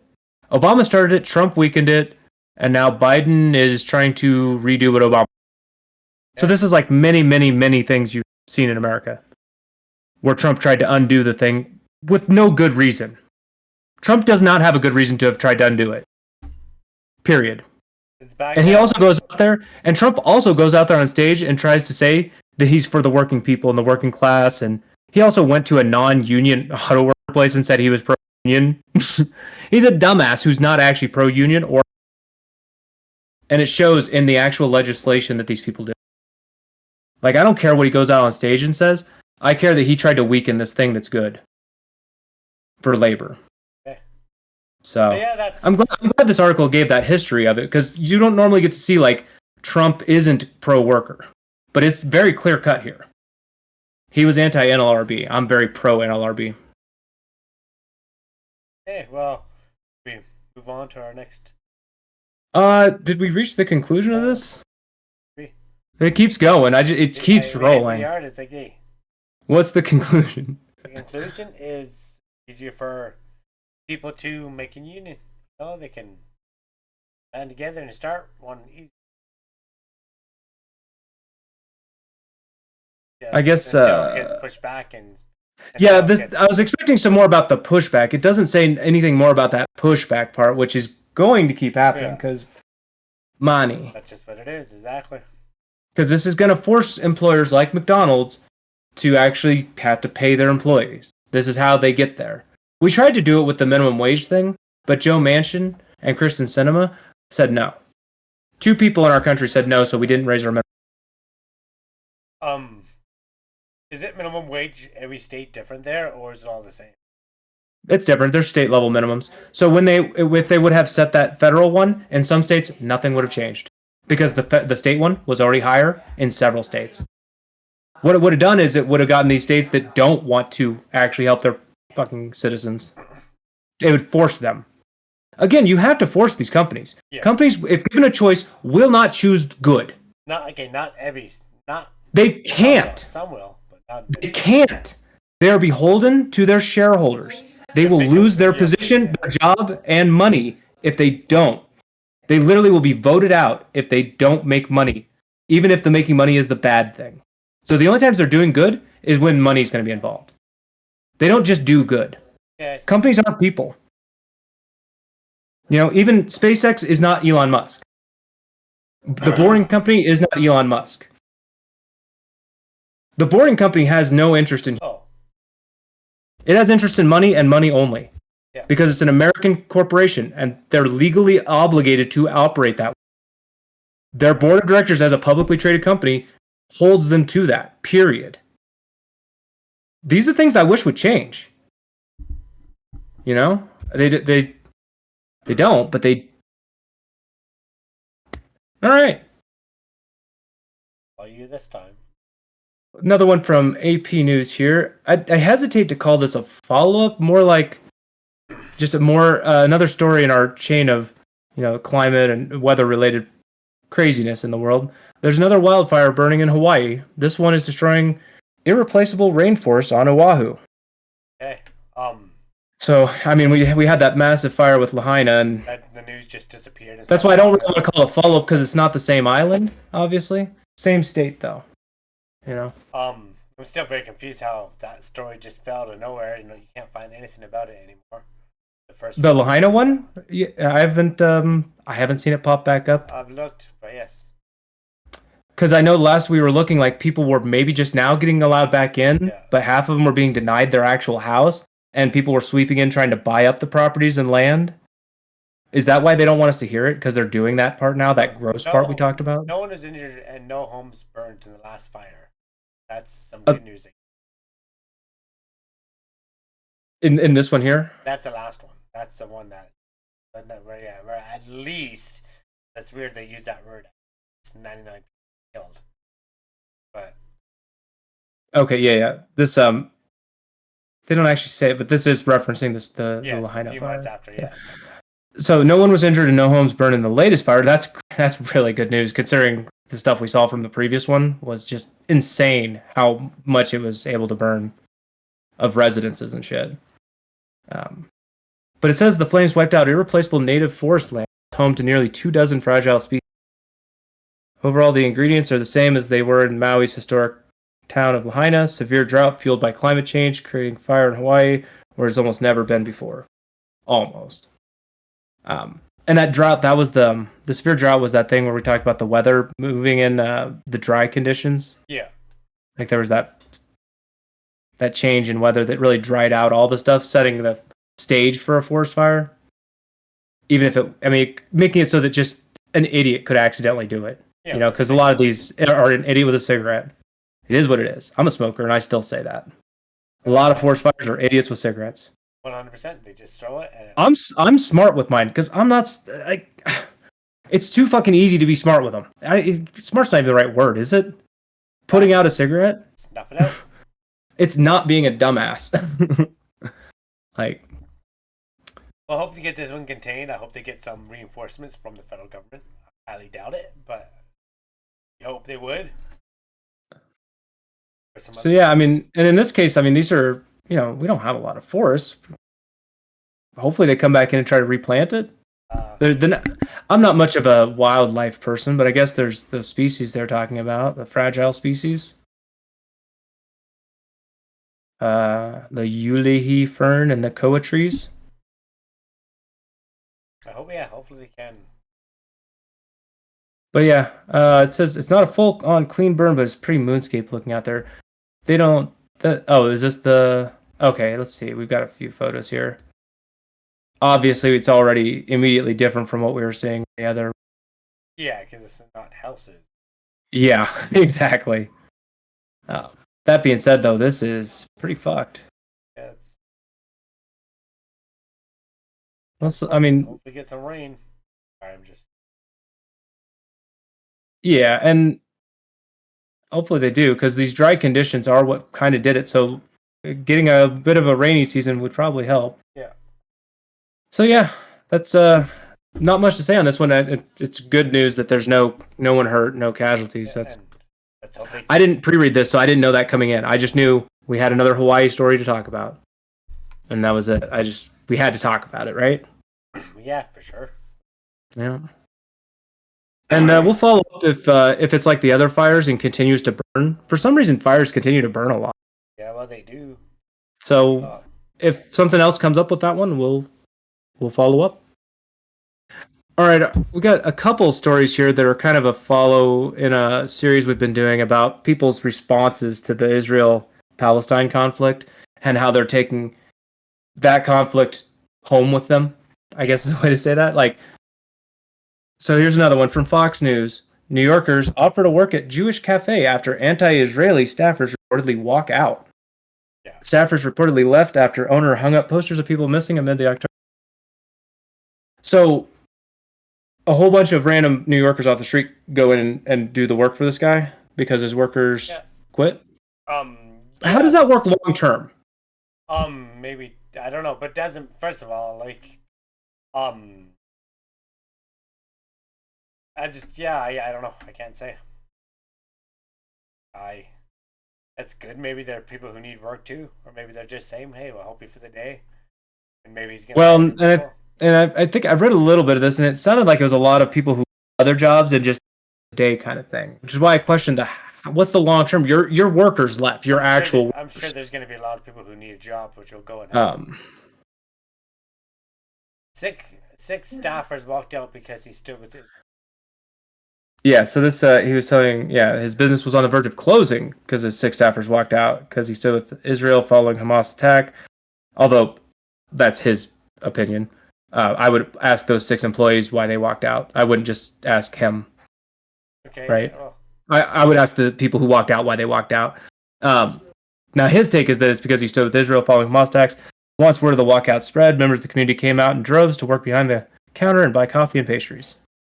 There's really no words to describe it. I probably cried a dozen times in the last 24 hours. It's been a lot. It's been beautiful. One of the most exciting things for us was there's a coffee shop 3 blocks from us called Coffee Inn. The owner came here with 2 of his baristas. He looked me in the eyes. He said, "You're not closing. I'm working your espresso machine. My staff is working your espresso machine. And so help you God if you try to pass for it. We're here for you. We're here for Israel. And we're here for the community." So that's 3 of the people that came in were literally other baristas from. So no, that's they won't permanently stay there though. They're going to go back to the Coffee Inn. Yeah, but maybe he'll let them work there while he needs people. Here it is. Yeah, the Manhattan owner said people of all occupations were ready to step in and lead a hand. And he said we've had people that are lawyers come in, plastic surgeons, attorneys, and say, "Listen, I'm an attorney. I cannot make a cappuccino, but maybe I can clean a dish. I can clean cups. I can pour wine. Give me something to do." So there's a lot of people like we were describing that just want to come in. There are other jobs. They're not gonna, do it forever, but they're obviously willing to say, "I'm gonna come in and help." I agree with what you're saying. Yeah, is essentially what they're saying with wanting to come in and help. So how did he display? Like, what did maybe I missed it, but how did he display support? Dahan said the walkout started when the shop displayed an Israeli flag, and the breaking point occurred when when you say something like breaking point occurred, these were separate incidents. Okay, so the first thing he did is put up a flag. They kept working. Okay. They may have grumbled, but apparently they kept working. The breaking point occurred when he put up posters of kidnapped Israeli citizens. He said one staff member told him the photos were created from AI and were being used to justify the war. And that's so the posters, those missing posters. Yeah, no, and I don't see why people are getting so upset that people are putting them up. I don't understand. Just leave them up. There's posters everywhere.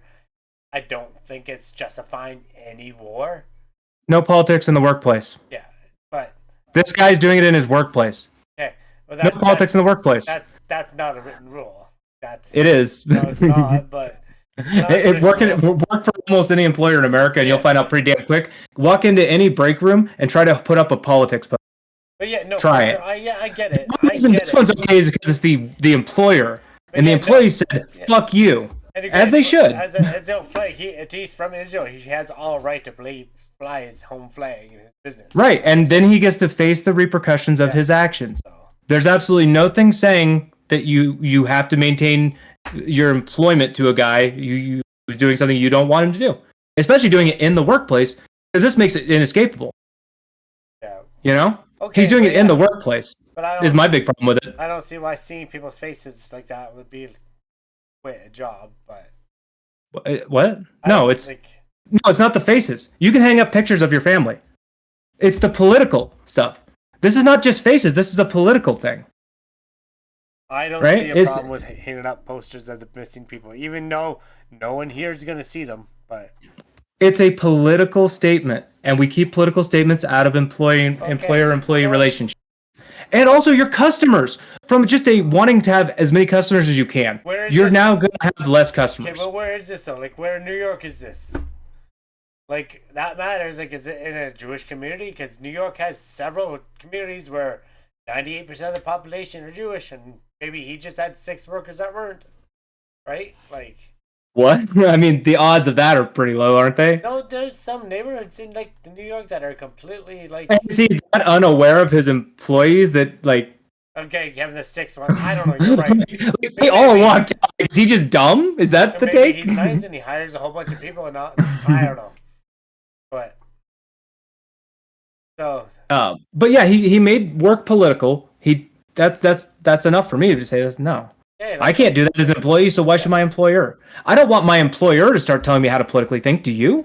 Because that's what we're getting to. This is a slippery slope. And they tried that with me recently, and I think I didn't really get into Right? it. But you know that. What's the difference between this and putting up anti-union posters or pro-union posters?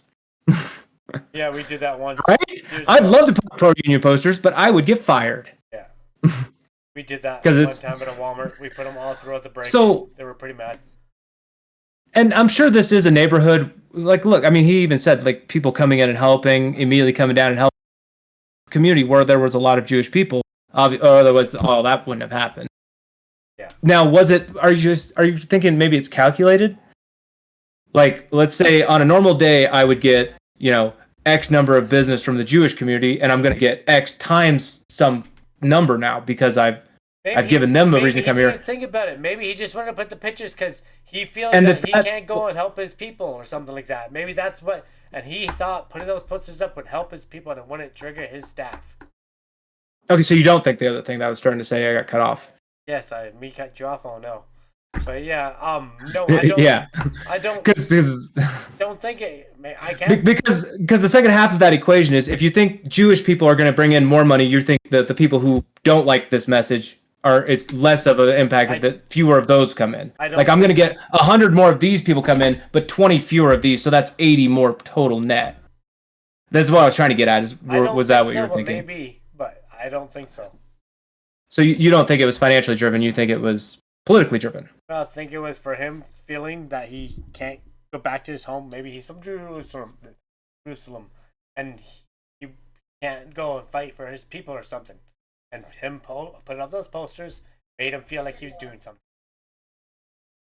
I mean, it may have made him feel like he's doing something. I don't think you're going to find those people here. But maybe he shouldn't have done that. No, he wouldn't. But like, you're not going to find them here. You're not going to find them in England. Yeah, no, you can put those posters anywhere you want, but you're not going to find them there. So okay, exactly. But yelling at our leaders here aren't going to stop it, the war either. So, like from the Palestinians that are protesting, all the right to protest, but it's not going to change what's happening. Well, it might. I don't think it will. Like our country, they're not like no one's gonna like if they would have stopped it by now, if they would have done it. Like our countries, if they were gonna stop Israel from bombarding Gaza like that, they would have won it already. Well, first of all, I guess I have to stop you there. Stopping the current problem is a different thing from stopping it in general. It's been going for 75 years. Yes. You understand? So when I say change, I don't necessarily mean a change in the bomb being dropped today. I mean a change in the national dialogue around this. Even 2 years ago, you couldn't have said free Palestine the way you could today. It's totally different. It's totally changed. Like the national dialogue has changed, and it's because the national news media can't contain it. They can't. Social media has taken over, and in social media, they can't use their same old lies. Their lies are not working as well as they used to. So I do think change is happening, because from an international community perspective, we're the only ones voting no. Okay, but sorry, for sure. Okay. America's Every other country is on the side of this is a human catastrophe, but and it needs to stop. But they're protesting anyway. Like I said, all the right to protest, but let the people who are missing the people, let them put up posters. Don't tear it down. That isn't helping anything. That's not doing anything. Putting up the posters or taking the posters down both do nothing. That is useless. It's political. It's nothing. It's literally nothing. It does nothing. Hate to break that to you, people putting up those posters or people taking down those posters. You're both doing nothing. Yes, but there's... You would be better served just going to a protest so that our world leaders, and I know in many countries your world leaders have already heard you, so in America, our world leader can hear us and stop being so freaking on the side of Israel for no reason. Hold them to at least show evidence that they're doing what they say. I'm not even saying stop them. Just make them show you evidence. We won't even do that. I mean, that's just from a citizen's perspective. I want my government to prove they're not lying.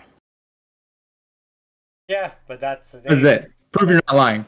And it's only America that's holding out. And I think if we keep raising our voices instead of just giving up and saying, well, you can't make a change. Because every other nation is on board. The rest of the world is on board. Yeah, but with a change. And everybody goes, well, what's the solution? Well, what's the solution? If you don't have a 100% bulletproof solution, I guess every point you made is gone, right? You can't make a point if you don't have a solution, right? But there isn't a solution for everything. Well, no, of course there's not a solution for everything. But, yeah. But there's a solution for people living in a land. There's a solution for people habitating a land. We've done it. We do it in every other nation. Why is it that in this nation we can't figure out how to have equal rights? Again, that's something I can't. I think, if you ask my opinion, I think we do it the same way we do with companies in America. You have to force them. If you leave it up to Israel, which we are doing, they will always choose the path of least resistance. Like bombing campaigns. Path of least resistance.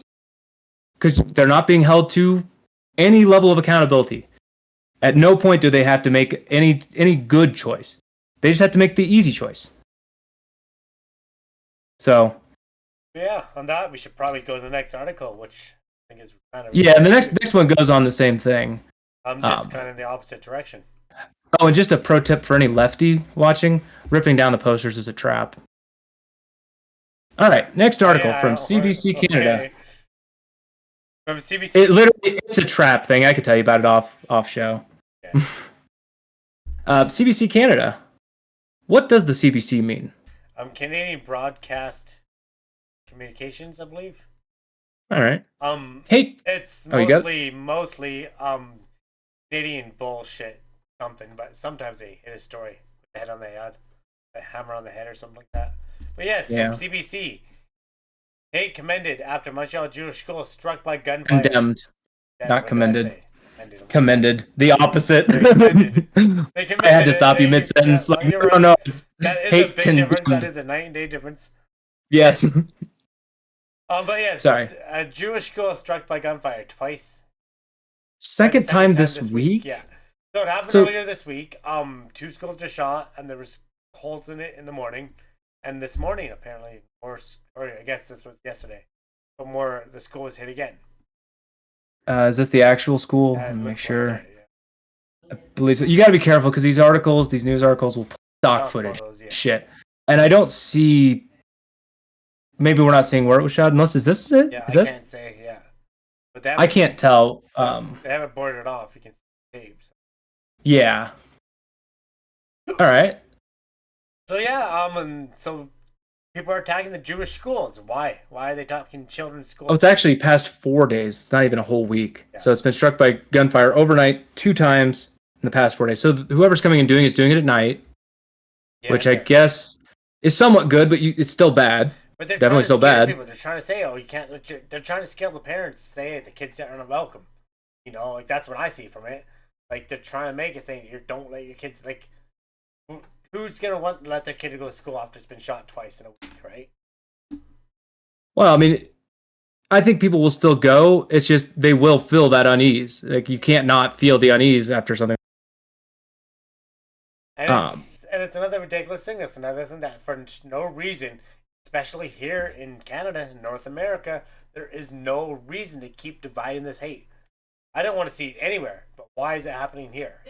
Oh, here they do have one photo of the actual door where it was shot at the Yeshiva Gedola school. That's horrible. Like, why do they keep doing that? I don't know. And Montreal's always had a lot of and I don't even understand what the message is. Like, if this person thinks they're sending a message, they're really not, because the only message they're sending is a message of fear to a certain community of people. That's right. That's the definition of hate crime. Yeah, that's exactly it. Right. So whatever y'all think you're doing, you ain't. Like, if you think you're taking a stand against the IDF by doing that, you're not. If you think you're making the same points I'm making, you're not. But maybe they do, but you're doing a criminal activity that doesn't have any point, purpose, or message. Someone could be in that building at night. There could be a janitor mopping the floor, and boom, he's dead, right? Right. And they may think they're doing it at a safe time. They may have like, oh, I did it at night, so. But you're right. You don't know, and what you're doing is still unsafe. A whole bunch and of dangerous. Churches were burnt down here in Canada back a while ago, Catholic churches, and nothing was happening because they're like, oh well, it's not like because they're like not a big, and it was a hate against Catholics, and the reason why was because of the indigenous kids, and we went into that a few weeks ago. The native children that they had mass graves for. So, but they used to attack churches too. They just do what they want, and I'm not, when I say they, I mean people who are doing these hate crimes, you know? I'm not saying they're the same person in this, but maybe they are. But one going from fire to shooting, probably not the same person. Well, in this case, like, the first time it happened, I would have been like, well, I'm not sure this is a hate crime. Yeah. It's New York. Or, no, it's Montreal. Shootings happen. It's not Montreal, it's Quebec. It's a little town in Montreal. I mean, sure. But yeah. But then but 4 days, it happens a second time. Okay, well, now it's targeted. It's on purpose. Yeah. And I still don't know why they're doing it, but it's pretty clear in today's current, atmosphere of what the current topic is. Yeah. So that's what you would immediately draw it to. For sure. Like the first time, okay, maybe it was a missed shooting. This time, no, boom. There's two. You're intentionally hitting a school. I don't know if you know what you're doing, but like right now, the Israel-Palestine conflict is kind of big news. So doing anything, gathering place of Jewish or Arabic people. Yeah. Is going to be immediately equated, because this could have happened at a school, a synagogue, or a mosque, any place. And it could have been Muslim, it could have been Jewish. And it has been happening. I would have the same take. You're not making a point. You're not making a statement. You're just doing a crime. You're a criminal. Stop it. Exactly. You're causing more. You're not on my side. You're not on their side. You're on nobody's side. Right? Yeah. We can agree there, right? Yeah, for sure. These people are not helpful, just like all the other ones we've done stories on. And it doesn't matter what direction you're hate criming. You're not helping. The best way to help is, like I said, do protest, demonstrate, make it so your leaders who have the levers of power change their minds. That's it. That's how politics works, at least in America. Yeah. I told you before, we're not a democracy. This is the only way we can democratically do something, is protest. That's our only democratic tool. Protest. They're trying to take that away here, but... And in the workplace, it's unionizing. That's it. That's our collectives. That's the only way we can do it. Collectively protesting, collectively striking. That's it. That's all we've got as a power. Well, so, not to rush us, but we should probably hit our last story here. Then. Yeah, we do have one more story, and I think we're going to end on a good note for once. I can say that without take back. Yeah. What do you mean? Well, usually I say I think we have some good stories tonight, and then we find out they were bad news. There was no good news, and like, it just is what it is sometimes. Some great news, and the person died. And then we read it and we're like, never mind, we don't have. Okay, Good. what is the great news, Dustin? All right, coming to us from MSN.com through The Hollywood Reporter, Warner Brothers reverses course on Coyote versus Acme after filmmakers rebel. So they heard us talking. Yeah, This was as of 5 hours ago. They watched our episode. The other day we were actually talking about this. I think it was Friday. And I think it was. we were talking about this movie, and apparently they made a live action Wile E. Coyote, what like the Roadrunner with John Cena. Live action in the way that like Space Jam was live action. I forget how they worded that, but it was going to be hybrid live action where you got the tunes and the real people. Yeah. So I first I was like, I don't know if I'd watch. I'm not a big fan of John Cena, but I will probably watch it. Apparently, it is going to be released now. When we don't know who's going to buy it.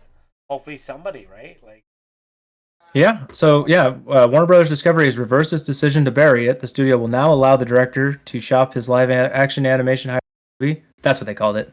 Yeah. To other potential buyers instead of shelving it for a tax write-off. Oh! I didn't know he was getting money to just do that. That's still like people want to see it. Come on, right? So. But yeah, so they've confirmed Amazon is said to be a contender in the mix with screenings for potential buyers taking place this month. That'd be great. It would show up on Amazon Prime if. Oh, cool. Yeah, depending on who gets the project is how we get to view it. You know, Netflix gets it, Amazon gets it. Yeah. Would Disney go for this? I don't know, because Disney probably not, right? Isn't Warner Brothers their big competition? So probably not. Right. Unless they buy them, they bought some of their other competition. Yeah, but you can't buy the Coyote. Yeah. So the move comes days after the Hollywood Reporter broke the news that Coyote vs. Acme would become Warner's third already shot film to get shelved. They broke it. Yeah. Well, really? They're not going to give us credit? Anyways. Yeah. We didn't. We read somebody else's article. Yeah. But yeah, this is great because like I didn't even get to see a trailer. Yeah. We watched a fake trailer, which I want to see a real trailer. And when there's a to trailer, see if, we'll be the first to show you. Don't you worry. For sure. And I predict it's going to be somewhat like some of their other recent ones. Not necessarily good, like Space Jam 2. We talked about that when we first saw it. Whatever. I don't know if I want to really pay for it, but I'll watch it. Like if that's on Amazon Prime, I have Amazon. I'll watch it. Unlike the other films Warner's canceled, Coyote vs. Acme was fully completed and had tested multiple times in the 90s? What? Okay, according to sources who have seen the film, which stars Will Forte, John Cena, and Lana Condor. I don't know. I don't get multiple that. times in the nights, fully completed. No, did they make this movie 20 years ago? Yeah, what? But somehow get John Cena and Will Forte? Oh, that can't be. It was animated 20 years ago. Yeah, I guess it was animated 20 years ago. They could just animate it better and get those guys to act in it. That's exactly what happened. They probably did it exactly like they did at the same time as Space Jam and just cartoons. All they have to do was get a green screen and put those guys in it. Weird. Do a little bit of update. But John, so crazy, yeah. But yeah, I like Will Forte. I don't know if you know that actor. Yeah, I think I know the name, but I know him as Tandy from Last Man on Earth. John Cena, of course, the wrestler, or what was that show? Peacemaker. He was really good in Peacemaker. I don't like anything else he's done, including wrestling. Okay. But yeah, that's interesting. I'm glad to hear that. We have a movie that. Yeah, there's a whole bunch of quotes, but we don't care what anybody else has to say about it. What we have to say about it is what mattered. I'm excited to see the trailer, and I hope it comes onto a platform I can watch for free. Amen. That'll be something, and we'll show you the trailer. And by free, meaning I'm already paying for it, I guess. Okay, well, appreciate y'all who are watching. Thank you very much. If you haven't already, please hit that follow button. Every follow helps us grow. The more we grow, the better the shows will get. We hope to make this a bigger show and have a lot of more interactives with followers as well. As always, please go to our website, borderlinebanter.com. You can go to our social media page, and we have a Facebook, we have a TikTok, we have an X, formerly known as Twitter, and we have a YouTube page. Go live on Kick every 3 times a week, Monday, Wednesday at 7:30 MST, and Friday at Monday and Wednesday at 7 p.m. MST and Friday at 7:30 p.m. MST. Anything to say before we jet out here, Dustin? I just want to say if you want to be on the show, I forgot to click this part here. But yeah, if, I want to thank everybody who is watching us live. Thank you, Mike, for being here live. And anybody watching later on social medias, YouTube's, make sure to click all the buttons. Leave me a comment. I read those, and I'll have a conversation with you in the comments. I swear it. And that's been the way the kid meows. For sure, thank you. And as always, we like to end the show on the note. If you're not doing okay and you're down, need someone to talk to, there's always someone out there. In the States, it's 988. You can call or text. In Canada, it's 1-866-456-4566. They're there to help. It's okay not to be okay. We will be back Wednesday at 7 p.m. MST. Please don't forget us a follow and watch us live on Wednesday. I'm gonna pass you off to someone else as a host. Hopefully you enjoy. Stay safe. Have a great night.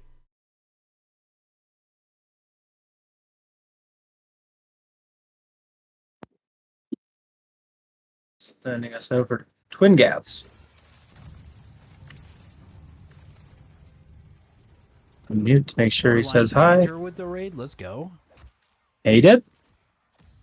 He did right away. Stream team. Let's go. I gotta make a stream team for Kick. He's got 500 followers. That's pretty good. I'm down, dude. He's got 30 We're viewers. on That's Banter pretty with the good. raid. Thank you so much. Yo, welcome, guys. Let's fucking go!